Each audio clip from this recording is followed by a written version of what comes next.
დღეს დილით დააკავეს ჩემი დაცვის ქვეშ ყოფი ზურაბ ფიფია, რომელსაც ედავება გაბრალდების მხარე იმ დანაშაულის ჩადენას, რომლის ფორმულირება გამოიხატება შემდეგში თითქოს და მან წააქეზა თანამდებობის ბირი, რათა მას ბოროტად გამოეყენებია თავისი მდგომარეობა. თუმცა მინდა გითხრათ, როგორც ჩემთვის ახლა ამ წუთებში გახდა ცნობილი, რომ უკვე ოპერატიული სამსახურების მიერ გავრცელებულია კადრები, რომელთან დაკავშირებით ცალსახად მინდა ერთადერთი განვაცხადო,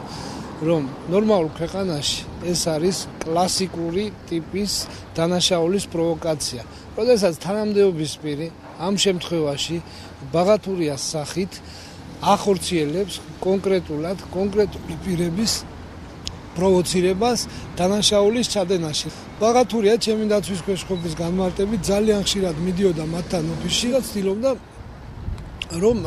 დანაშაულის პროვოკაცია მოეხდინა, ის თავაზობდა თავის მომსახურებას ქართული ოცნების წევრებს, კერძოდ ეუბნებოდა, რომ მას აქვს დროც და საშუალებაც, რათა მან გადახორციელოს და მიაწოდოს ინფორმაცია ქართულ ოცნებას. რასთან დაკავშირებით, ოღონდ სანაცვლოდ ის თხოვლობდა გასამჯელოს და ყველანაირად ცდილობდა, ალბათ კადრებშიც იქნება, შემდეგში მე ის ოპერატიული მასალა რაც მანახეს, იქ ცალსახად ჩანს, რომ ის ყველანაირად ცდილობს, რომ რამენაირად გარკვეულ თანხის ოდენობაზე კონდეს საუბარი. მათ შორის რაიმე სახის მოლაპარაკება, ან ინფორმაციის მიწოდებაზე, ან რაიმე ამდაგვარზე, ან სანაცვლოდ რაიმე ქმედების განხორციელებაზე არ ყოფილა და ბუნებრივია ვერც იქნებოდა. რო ესეთი ყოფილიყო, მერწმუნეთ ბრალდების მხარე წარმოადგენდა იმ თანხასაც, ან და რაღაც იმ ასევე ინფორმაციას ან დოკუმენტებს თუ რა ინფორმაცია ვინმემ რას გადასცა. ესეც ბრალდების მხარეს და ესეთი პროვოკატორი, როგორც არის ეს ბაღათურია, როდესაც ახორციელებდა ამ ოპერატიულ თამაშს, მქონდა არაერთი მცდელობა, რომ მას მიეწოდებია თითქოს და ინფორმაცია, თუმცა ქართული ოცნების კონკრეტულად ბატონი ზურავის მხრიდან მქონდა ცალსახა პასუხი, რომ მას ასეთი ინფორმაცია არ ჭირდებოდა, უბრალოდ ეს იქნება მორიგი შავი პიარი, თითქოს და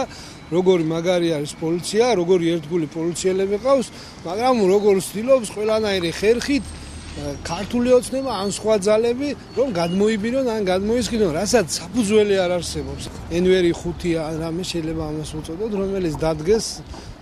მართლა შემიძლია პირადად გითხრა უსინდისო თანამშრომლის ხელით, იმიტომ ის ადამიანი ბაღათურია და მის ერთად ჩემი ფიფიას ერთად დაკავებული არის კიდე მეორე ახალგაზრდა ბავშვი,